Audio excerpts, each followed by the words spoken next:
Hello, my name is Dean, and as you know, I'm the guy from the Getty 92 channel, and today is another series of the infamous vlog series, and I wanted to share my feelings and my general thing about how I got to know Wash.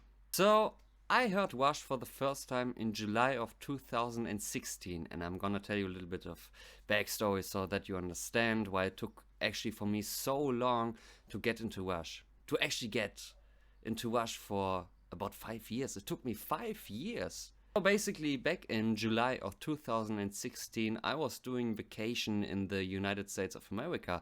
I was actually visiting a good friend of mine who I've never met before, and I don't recommend that to you guys to travel to a foreign country and meet a random guy there that you've never met before, but that's a vlog for another thing there. So I came there in early of July 2016, and the basic reason why I was in Colorado actually was because of the 4th of July. And as you might know, and if you happen to be a Blues Traveler fan or you know kind of like jam band scene, Blues Traveler usually plays a 4th of July concert at Red Rocks Amphitheater. And this is an amazing place to do music. I mean, I love it. I have been there in 2016. The sound of that venue is just amazing. So that was actually the main reason why I was in Colorado on the 4th of July in 2016. But like I said before, I met a friend there and I slept over at his house, and he's kind of like a guy. He was a long time in the military, serving the military. He's now retired and he's a big fan of music. I mean, he loves jam bands, he loves progressive rock, he's into all that stuff.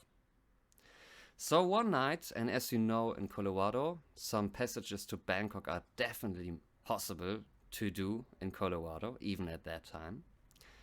So we were actually constantly chatting about Germany and the United States of America because my friend was stationed in Germany for a very long time in the early 90s. So we kind of like exchanged how Germany changed over the years, and it was all great.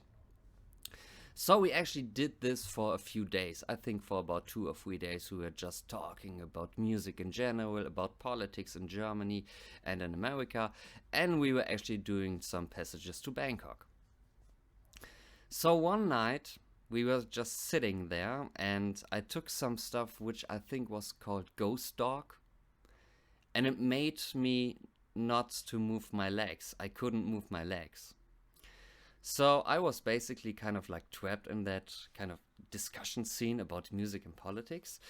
And and my friend actually just said to me, "Well, there is a specific band that you really have to check out, and I'm gonna show you."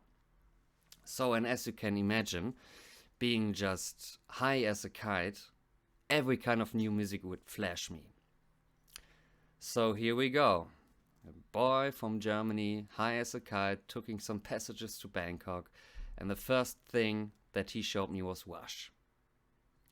So we actually started from the first, like, most famous things. We did actually Tom Sawyer and Limelight. And I really happen to like Tom Sawyer and Limelight, especially when you're high and listen to that kind of crazy music for the very first time. But here comes the thing. The other stuff, the deep cuts of Wash, like 85% of the other stuff that Wash has done over the years, sounds nothing like Tom Sawyer and Limelight. So I actually tried to listen to the other music, but I think we were constantly repeating Tom Sawyer and Limelight, and I really loved them. But as soon as I think Red Barchetta came on, or YYZ, it was too strange for me. And this has nothing to do with the passages to Bangkok that we just did there, or took there. So I basically went to the 4th of July concert, watching some Blues Traveler, doing some awesome music, and still love Blues Traveler. I have my favorite Blues Traveler album name tattooed on my chest, so guys, you know I'm a big Blues Traveler fan. So the day passed by, and I came home back to Germany, and I kind of like thought about that whole trip that I was doing there. Because I was, I think, actually 1.5 or 2 weeks in the United States, and there was so many stuff going on. I've always seen that kind of stuff that was happening in the United States on television, on sitcoms or on films, so it was actually kind of like the very first time to really witness how America is. And I've been to America before 2016. I actually was there in 2014, watching another Blues Traveler concert and even playing with Blues Traveler on stage, but that's a story for another vlog as well. But I was mainly in Alabama, Tennessee, and Kentucky, and Ohio at that time, and this is not the typical America that I used to know from the TV, so I was very glad to come to Colorado and to fully understand and enjoy the United States of America. Especially with all the freedoms that you guys have. Bless you for that. So as I said, I came back home in 2016. I was thinking about the trip and I was thinking about the music that I've witnessed over these whole days, because my friend just showed me awesome Americana music and American music in general, and I thought about Rush there for a second, and I tried to get back into that Rush game where it started with Tom Sawyer and Limelight, but somehow over the years I just couldn't get into it. It was too strange for me. Because that happens if you happen to be a blues traveler or rock and roll general music guy. You need like 4-chord music or 3-chord music when you're talking about blues. You need a 12-bar blues to get ready to do some party. And Rush was not that kind of like music that I would listen to on a daily or monthly basis even to enjoy myself or anything like that. So there was no connection from July 2016 until 2021. So what happened in 2021? I will tell you, and I will tell you how all that crap started that I'm just doing on YouTube there. So as you might know, I do a bit of music myself, and with my band we were actually talking about to develop our sound, not to do the 4-chord music or 5 or 6-chord music, and not to play the same damn rock and roll music that we have played over the last 5 or 6 years, because our band has been together since 2015, so 1 year before I even know Rush.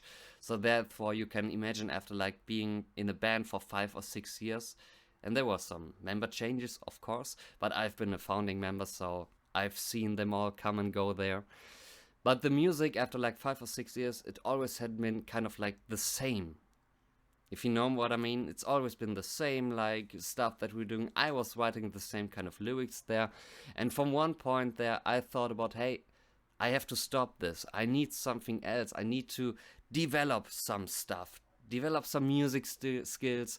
And therefore, I need to listen to different bands to get a feeling about different music, different melodies, and especially in different songwriting. So we were arguing back and forth since the COVID-19 pandemic began, and there was no way to rehearse, because it was strictly in 2020 it was not allowed that you could meet each other. It was at some point in Germany with the COVID-19 stuff, it was so strict I couldn't even meet my girlfriend because she is currently living in another town, and I wasn't actually allowed by law to go there. So it was highly illegal. You only can get to work, you can do some shopping, but you can't meet people. You are not allowed to meet people when you are not living together with them in a house. So that is kind of crazy, you know? So we were not allowed to do music rehearsals. So we were kind of like sending back and forth the ideas that we had in our minds to, when we finally get back together as a band, we're gonna bring the band back together. We finally had the idea to exchange some weird stuff, and at one point there was coming up some more stuff, some stuff like of Guns N' Roses, and I was throwing in actually some melodies of Michael Jackson, because I think overall if you listen to the other stuff that is not the basic famous stuff that Michael Jackson is known for, there are a lot of great melodies that the producer of Michael Jackson did there, and he was actually a pretty musical guy, so he understands the game. And then all of a sudden, when I came back to Blues Traveler to do that kind of research, I found Blues Traveler was the worst choice to make, to throw in some melodies there if you want to develop some sound, because it will sound the same, because I sing and play the harmonica, and basically we are kind of like a German kind of Blues Traveler stuff, mix up, whatever you would call that. And then I thought about my trip to the United States of America, and I thought about Wash. I thought about Tom Sawyer, and I thought about Limelight. So what I did there basically in early 2021, I took again some passages to Bangkok. And I thought I would do this different. This time I will not listen to Tom Sawyer and Limelight. I will listen to the other popular stuff that, according at least to Spotify, that is best known, the songs that are best known by Wash. So what I did there, I was listening to kind of like Working Man, and I did try again to YYZ, La Villa Strangiato, and all that kind of like crazy 8, 9, 10 minutes plus stuff. And then I came across 2112, the song. Especially the kind of like comic style music video that Wash has put out there on the world. And thank God he did that, because this is amazing. And then I thought, yes, that is the music that I actually want to play in our band. But on some level, and you know that 99.9% of all the guys who are doing music are not capable of handling Wash in a musical way that you can just say, oh yeah, let's just look at the chords and the tabs that Alex and Geddy are playing, and therefore we will figure some music out for us. It doesn't work that way. So I was still looking up on Wash music, and I was kind of like composing music in a style of Wash, and I have like 4 demos of that, demo songs of that, only melodies that kind of like sound a bit like Wash, and I was putting a lot of effort into that. And so I brought, when we allowed again to do band rehearsals, I brought these melodies to the band. And the guitarists, we have 2 guitarists, they listened to the melodies, and I thought these were total crap. These were total crap. They were way too silly. The music that I was actually composing, they said it was silly music. And I thought, oh, well, okay. So I will keep these melodies for myself. I might do some vocals on them and rehearse them and release them in some way. Maybe I will do it, maybe not. But let's get back to how I became actually a Wash fan. So I was kind of like pissed off the band because they were not open enough to get into the Wash game. And I thought, yeah, I really need more music knowledge in weird kind of rock music. And this is actually how I started to get back into Wash, because I was kind of like listening at the first time to the R30 concert, because I think this is one of the best concerts I've heard. I came across Far Cry, I came across the cover version of Crossroads, then I saw the documentary when they were doing the live stadium tours there, and I was watching all that stuff, and I was so amazed by Wash that I just couldn't get enough. I mean, Wash was actually like playing 24/7. Whenever I was listening to music, it was not Blues Traveler anymore, it was not Spin Doctors, no Dave Matthews Band, no Bachman Turner Overdrive. And I haven't listened to Bachman Turner Overdrive for about 2 or 3 years, but I wasn't listening to the usual stuff that I was normally listening to. And I started to get into that rabbit hole, and I started to get into that whole Wash game. And this is actually the reason why I started doing this YouTube series. And if you have been fortunate enough to click on my channel, you see in the channel description that this channel actually existed since 2012. I was doing stuff on that channel before that. I was actually doing a late night show with over like 500,000 people watching that, with our, I think, 180 or 250 episodes, I don't remember. And I will never release that stuff again, because I started here something new. And I thought it would be a great thing, first of all for me. It was never meant, this channel was never meant to gain so many attraction to people. It was actually meant for me to get into the Wash game, to check out every song, because over the years, and I've been doing music, I think, since 2008 or something like that.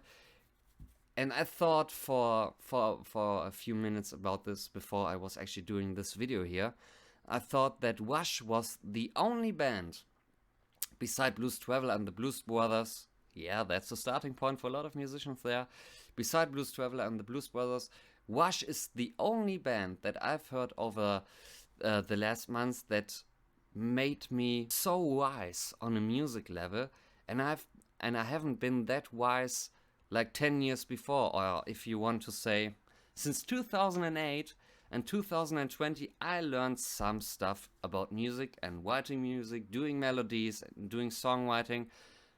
But in the year 2021, that we happen to be all in right now, I learned as much as I did in the last years. And this is basically the reason why I became a Rush fan, not only because I like the music, because of the knowledge that the Rush songs give me. That's the main reason why I actually became a fan of Rush, because I'm still amazed by the musical talent there. And there's plenty of videos about guys and girls talking about the talent of Rush. But as for me, I take Rush as an artist, not as a average listener. I do listen to music because I want to learn from the music. Yeah, and sometimes, for entertainment reasons, of course, everybody does that. But mainly, I do this for to learn something. That's basically the reason why I came into Rush back again. And I'm so happy that I did that. Because otherwise, I would still be dumb. And I think I'm still dumb in musical terms. But Rush gave me over these 2 months already, since we are doing that series on the Getty 92 channel, and especially since the beginning of 2021, when I actually got into Rush. And I think Rush is the greatest thing that ever happened for me in a musical way. Not musical way, la la la, not that kind of stuff, in a music way. I don't know the right term for that, so I always say musical, but if I say musical, I don't mean like stage acting, I mean musical, like music in general. So therefore, guys, this is actually the reason how I became a Rush fan. It started way back in July in 2016, being high as a kite, listening to Tom Sawyer and Limelight, and getting back to that very game in 2021. So guys, thanks for watching, and I thought I just wanted to share this story because I think sometimes there is a misunderstanding about reactors on YouTube. Some people say, yeah, he's doing that only for the clicks, and I totally get that, but this is actually just in the first place for me to explore new music and explore new talents, to explore all that great stuff, to make it work for me and my own music. And that's the reason why I'm a Rush fan. Silly, right? But on the other hand, I'm entertained by Rush 24/7. And I just bought yesterday the Apple EarPods Pro with the noise cancelling stuff, and I listened to Rush. I've never heard Rush like this before. It's amazing. I love it. So guys, that's the story, how I became a Rush fan. What's your story? Maybe share it in like 4 or 5 sentences, because I think you guys have a lot to talk about this. But just feel free. And see you guys next time with a new episode. And I think there will be tonight for sure a new reaction video. And there will be some new stuff on next Friday. Starting next Friday, there will be a new series which will appear on every Friday called the Vino Sessions. And it's basically my best friend Valerian and me getting drunk and listening to music that is not Rush related. And I hope that you guys enjoy that. So thanks and see you soon, and at least see you in the comment section. Bye.